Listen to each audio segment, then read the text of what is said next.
Mimi nataka niwaulize kwa unyenyekevu, sisi wote tuungane, na ndio mulisikia mimi na Mheshimiwa Raila Amolo Odinga, ndugu yetu aliyetuacha, ambaye alikuwa baba ya uongozi Kenya.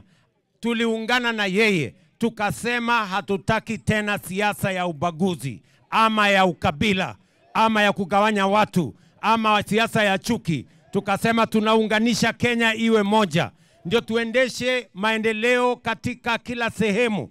Tuache mipaka ya dini, tuache mipaka ya ukabila, tuache mipaka ya mirengo, tufanye kazi Kenya, tuunganishe taifa letu liwe moja. Mimi nauliza nyinyi watu wa Busia, mnakubali tuungane ama mnataka tutengane? Mnasema tuungane, tushirikiane, tuunganishe Wakenya wote, tuondoe ukabila, tuondoe chuki, tuondoe migawanyiko, Kenya iwe moja.